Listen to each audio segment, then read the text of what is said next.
guys, magandang umaga sa inyo lahat and welcome back to my channel. So dito naman po tayo sa loob ng mini greenhouse ko. And ito po yung mangga ko. So dito lang po tayo. Again, ayan po yung mga bunga po ng mangga ko. So expected po natin na magbabagsakan pa po ang iba dyan. Pero okay lang po yun kasi nakikita nyo, meron naman tayong bulaklak dyan.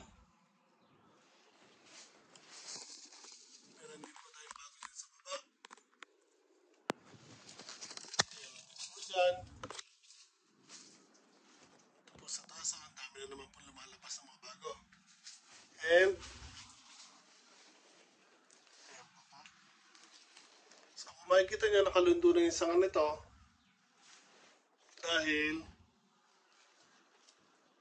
sobrang kapal po ng bulaklak dito. And medyo nabibigatan po siya kasi nga all over actually yan, ang dami. Kasi ilalim meron pa rin po.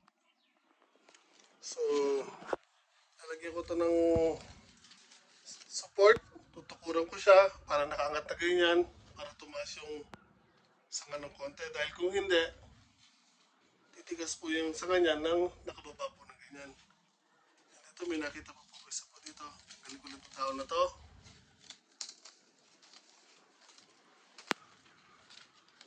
May tinatamaan kasi. May bago. Ayan po kung makikita nyo. Ayan, so here. Ayan o. Bulaklak rin po yan. Now pa lang po lalabas. Sorry. Bagong bulaklak po. Ayan o. Napapalabas.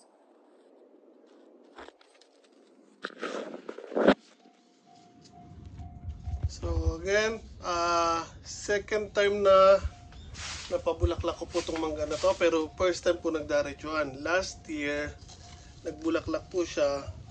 Late last year actually. Ayan po. Ang bulaklak naman doon. Pero hindi po siya dumaretso. Kasi inabot na po siya ng winter. Ayun, meron pa rin pala dito. Sorry. Pero may bago na naman lumalabas. So hindi po dumaretso yung bulaklak niya. So luckily, this year, ayun po, nagbulaklak po ito. Itong kauna-una ko nakita. Second is, hindi ko sure kung ito or yun. Basta yun, sunod-sunod na po naglabasan ngayon yung bulaklak. So itong mangga pong ito, nasa pang third year na sa akin. And first time ko napadaretso po yung bulaklak. So again, hindi ibig sabihin lahat po sila ay magdadiretso. So expected po natin na may maglalaglagan pa po dyan. Especially yung mga ibang mangga po dyan na medyo odd shapes. Pakita ko sa inyo. So halimbawa, yan. Makita nyo, odd yung shape niya. So malaki ang chance na hindi magdiretso yan. Same siya sa baba niya and itong malaki sa taas. Ano, kakaiba yung shape niya. So most likely malalaglag yan. Tapos yung mga maliit na mangga na yan na medyo naninilaw, malaki din ang possibility malaglag yan.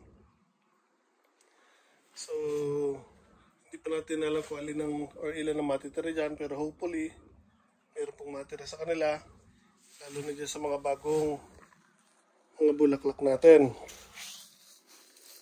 So again, ito ang pinakamagandang nilabas niyang bulaklak kasi nung lumabas to, o nagdiretso siya, sakto spring na. So mainit na po palagi kahit hindi ako gumamit ng wood stove ko. Mainit na po everyday yung temperature dito sa loob ng mini greenhouse. Kaya yun po, ganda po ng pagkakalabas ng bulaklak na to, ang kapal. Katulad doon, medyo napigil. Pero ito, yan, mga bago pa din pong bulaklak yan. Same as here. Ayun, so hopefully yan, mga magandahan po ang maglabasan dyan na bulaklak. Dito, kung pupokus natin, yan po, meron na rin po mga naglalabasan na maliliit na mangga. So, nag-start na rin po ako maglagay ng fertilizer. Yung pataba po ginamit ko is animal manure na binibili ko sa Seketsu. Naglagay na rin po ako dito kahapon. So, probably next week or 2, maglalagay na rin ako ng yung pataba ng bonsai, yung pellets na ginagamit ko sa bonsai ko. Mas maganda yung concentrated kasi yon, pero ano yun, organic din po yon. Kaya magandang gamitin sa mga fruit trees, na especially yung mga nakalagay sa mga pasok or plastic containers.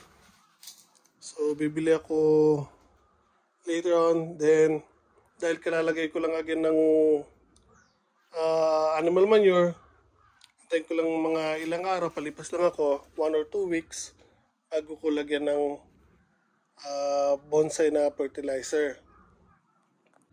So again, dito sa loob ng mini greenhouse ko, natira na lang po yung mga malunggay ko, which is nandun sa may pinaka-corner, kaya hindi sila sagabal sa mangga. Itong bayabas natin na nakadirekta sa lupa. Tapos may sakong bayabas pa doon, nasa pot. Yung mga kasama ko na nasa tiba, ilalabas din po yan later on. Hindi ko lang nilalabas ngayon kasi minsan lumalamig pa sa gabi. So ang ginawa kong spacing dyan, hindi masyadong halata pero nilagyan ko ng gap or space ang bayabas at mangga para hindi makasagabal itong bayabas na to dito sa mangga, itong bayabas na to dito sa mangga po natin. So kung makita nyo sa baba, meron din po ako mga tinarim na ilang branches kasi kanina dito siya. So naliliman itong mangga natin, so binawasan ko yung ibang branches niya dito para yung full direct sunlight po, or hindi man direct kasi nga nasa loob tayo ng mini greenhouse, yung sunlight niya hindi po matabingan ng mga branches ng bayabas. So, pinawasan natin yung bayabas. Kailan yan, kahit yung iba meron mga bulaklak na, ayos lang po yan. Huwag po tayo manghinayang dyan. Kasi so far, ang focus natin ngayon sa mangga. Bayabas, since ang dami natin ng bayabas, wala pong problema. And kahit po binawasan ko sila, makita niyo po yun, napakarami po rin pong bulaklak. Mas there, dyan. So, punong-puno po ng bulaklak actually ang bayabas natin ito. Kaya okay lang pong buwasan ng ilang piraso yun. So again, sa mga first timers na makakapanood ng mga videos ko or ng video na to, andito po tayo sa Japan. And meron po tayong mga fruit trees dito. Especially mangga, bayabas, papaya, at kung ano pa. Kung gusto niyo po makita yun, follow niyo lang po ako and subscribe dito sa YouTube channel ko, Learning as I Go John Ken, para updated kayo palagi. So again, nandito po tayo sa Japan, nagtatanim po ako ng mga fruit trees, meron din po tayo mga gulay, and sa mga konting home improvement dito sa bahay na nabili ko, ako po nag-aayos. Hindi po ako karpintero, hindi po ako hardinero. Pero although bata pa ako, lumaki ako sa bukid kasama ng pamilya ko. So meron tayong konting background sa paghalaman. So nakapag-Japan ako, dinala ko po yun kasi malaking tulong pa pag meron kayong sarili nyong halaman. And kapag gulay ka, nakakatipid kayo sa gastusin. So again, nag-share ako dito ng mga ginagawa ko. Tuturo ko kung paano pwede nyo gawin para makabuhay ng mga halaman at makapagpapunga ng mga halaman nyo. And yung mga sinashare ko, based lang sa mga experience ko. Hindi ako nagsasabi kung anong bagay na hindi ko naman sigurado. So, all based on my experience sa paghahalaman ko dito. For almost 18 years. Mag-18 years na po ako ngayong April 30 dito sa Japan. So, lahat po ng mga sinasabi ko or binabahagi ko, all through experience po. So, ayun po, nakikita niyo mo, yun po ang bulaklak ng bayabas natin. Yun po yung nakadirekta na sa lupa. So again, ito po yung pinakakauna-unahan nating bayabas or natira sa nabili natin sa Okinawa na nakapasyal po tayo doon. So, coming back sa topic, again po, yung mga tropical fruit trees ko dito, may ilang tayo. And, yun, tulad sabi ko, binabahagi ko kung anong natutunan ko, nakaalaman sa mga nagbabalak po na maghalaman din. Nandito rin po sa Japan or sa ibang bansa na may 4 season na nag-snow para po matulungan kayo na mapanatiling buhay ang mga halaman nyo. Lalo na pagpasok ng winter. And syempre, tumatanggap din po ako ng mga comments and suggestions kasi marami din po naman ako mga bagay na hindi ko alam. So, yung mga hindi ko alam, sinesearch ko rin po sa YouTube. Naghahanap din po ako sa mga ibang mga nagbablog. Pinapanood ko mga videos nila para madagdagan din po yung kaalaman ko. So, kaya na yun po yung mangga natin. So, ang temperature natin dito sa loob na mini greenhouse now is nasa 30 degrees. Hindi ko alam kung kita ba or what, pero nasa 30 degrees po. So, pabor po sa mangga yan. Hanggat maaari, ang alam ko, ang gusto ng mangga is nasa 38 to 42 ba? 38 to 42, I'm not sure, pero about that range. So, yun pong pabor sa kanila na init. So, ito. Yun po. So, now, kukuha lang po ako ng tolos and tutukuran ko yung bulaklak ng mangga para po hindi mabali yung sanga kasi habang nagde-develop yung mga bulaklak na yun, lalo po silang bibigat. So, may tendency na mabali yung sanga.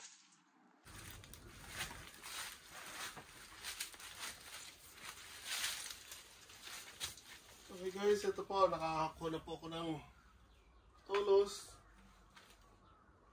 Now, lalagyan po natin ng tali ito. Tingnan natin kung saan nating gustong position tong sanga ng mangga. Now, lagyan natin itong tolos na dinala natin.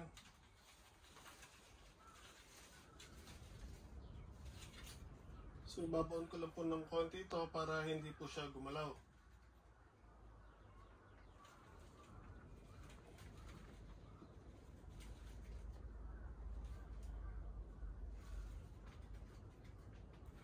Okay. Now, ito may dala rin po akong tali. Tatalian po natin itong mangga natin. Wait. Bago ko talian yung mangga, magbubul muna ako dito sa may kinuha natin tukod para hindi po bumaba yung tali. Ayoko rin po kasing sikipan masyado yung pagkakabuhol kasi lalaki pa po yung sanga niyan or tataba. So, kung sisikipan natin masyado yung tali, masasakal yung sanga niya. So, luluwagan ko lang po yung pagkakasuportan ng tali or pagkakalagay ng tali para lang hindi siya bumagsak or bumaba. Okay. Okay na po ako sa height na yan. Now, tuloy natin yung excess na tali.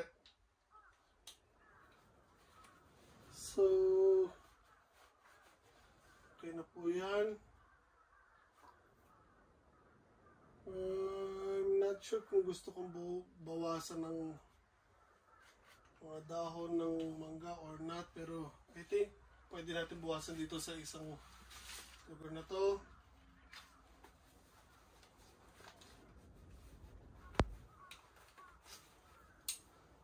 Para lang maarawan tong mga bagong bulaklak na papalabas sa baba niya. Pero hindi natin masyadong puput-putin yung mga dahon kasi alam naman natin na kailangan natin yung dahon nila para makapag-produce ng sarili nilang pagkain itong puno ng mangga. So, buwasan lang natin. Ayan, nagkaroon na ng konting liwanag. Kasi dito sa bagong sanga niya sa baba, yan, meron din mga bagong bulaklak na papalabas. So, mas maganda kung medyo may liwanag.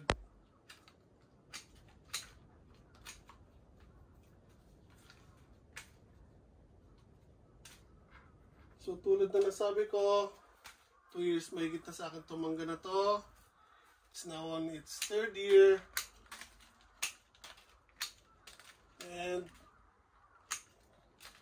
galing po Okinawa yung variety niya, which is nabili ko lang sa nursery dito sa Japan.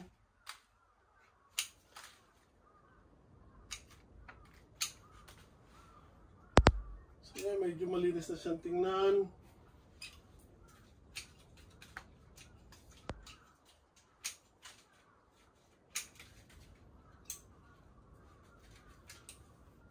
Okay.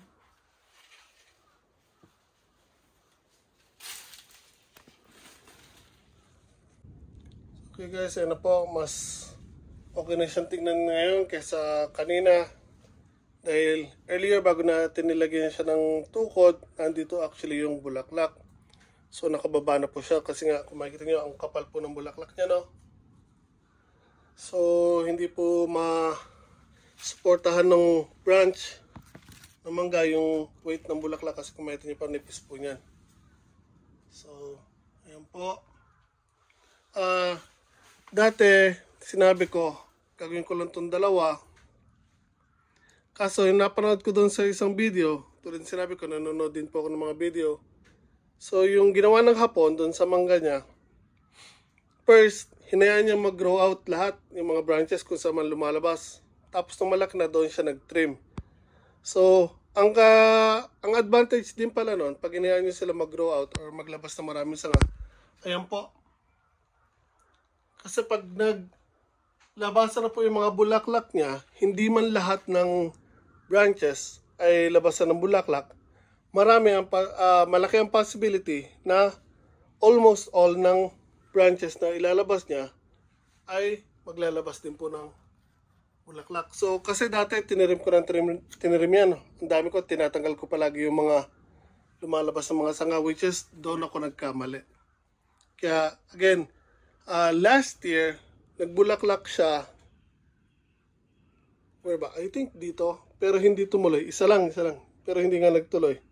So, ibig sabihin, kung hinayaan ko pala yung dumaretso yung mga branches dito na tinanggal ko, may possibility pala na nagdiretso sa iba. So, yun. Kaso, napanood ko yung video nun after na naputol ko yung mga branches. Kaya, now, hayaan ko na sila grow out na muna. So once na tumaba na yung main na puno ko, kailangan ko magbawas ng mga branches, doon na lang po ako magbabawas. So again, nag-pay off now yung pagkakakita ko sa video na yun. And yun napanood ko actually nag-aalaga talaga sila ng mangga dito sa Japan. So yun yung mga branded na mangga yung tanim nila, which is pag tinitinda nila o binibenta nila, super mahal. So, ayun po. Okay, so there you have it guys. Hindi ko na masyadong pahabain po ito. Bali, update lang po sa apple mango natin na nandito po sa loob ng mini greenhouse natin. Again, dito po tayo sa Japan. And kung gusto niyo pang simple binagi ko sa inyo, pakilike naman po ang video na ito. Share sa mga kaibigan niyo and subscribe na rin po sa channel ko. Learning as I go, Dash John Ken.